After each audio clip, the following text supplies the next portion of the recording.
Okay, well, I'm sorry to the three people who watched these videos, but I was like super sick.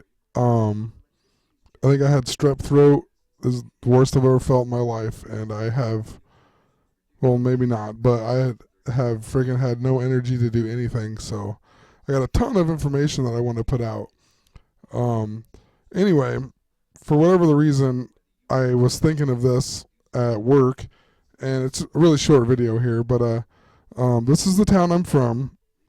So I was just kind of researching some of the history, and they actually murdered the last chief of the Omaha Indians called Yellow Smoke. There's actually a park in Denison, Iowa called Yellow Smoke, but the chief was actually murdered in the town that I live in December 5th, 1868. I guess actually this article was written on December 5th, 1868. It says that it happened on the morning of November 27th. Um, Now, in a leap year, which I think 1868 was, that would be the 332nd day of the year. So you got 33, 32.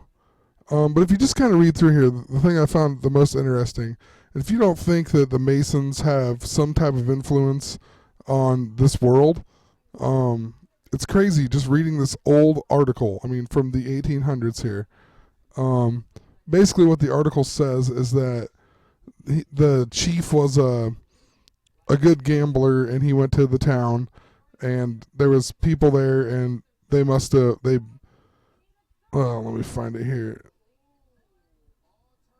He's a great gambler, successful one. He often visited the saloons of the town for cards. Unfortunately, he sat down one night in a game with some toughs who purposely got him drunk to rob him. They stole his money and an elegant fur robe, and in the melee, Yellow Smoke was killed. Um, Says the toughs fled the town, so they weren't from this town actually.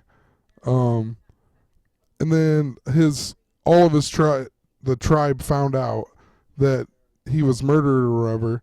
So they camped out like a mile outside of town, and they were ready to like come in and kill everybody. Basically, I'll just read it. Why not?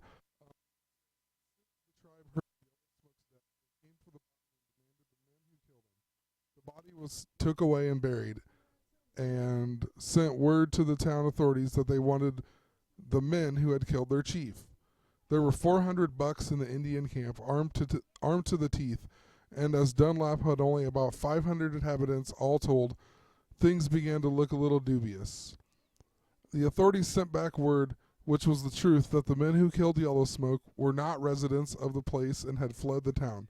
The Indians wouldn't believe it and demanded the men at once or they would come after them. We all knew what the result of the expedition would be.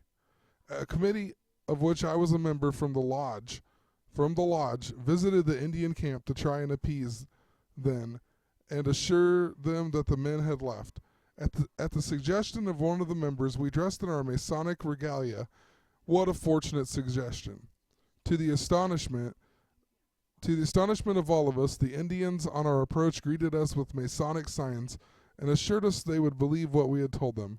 Our statement proved satisfactory. The Indians, having obtained Masonic signs in some unaccountable manner, undoubtedly saved Dunlap from being wiped off the map. That is the way it looked, or I can't read. But so basically, they showed up, and the Indians seen that they were wearing their Masonic clothing, and the Indians knew Masonic symbols and signs, and then they believed them and they didn't kill them.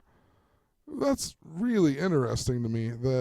I mean, that's how big all of this really is. All these secret societies and everything else. This is like a town of 1,000 people, and that happened. I don't know.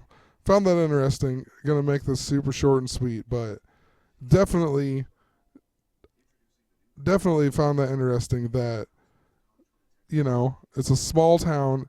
The Indians were gonna kill us or this town, and then they showed up in their Masonic robes and whatnot, and the Indians knew Masonic signs, and they were part of they were part of it. That's crazy to me. Anyway, peace. Have a great night.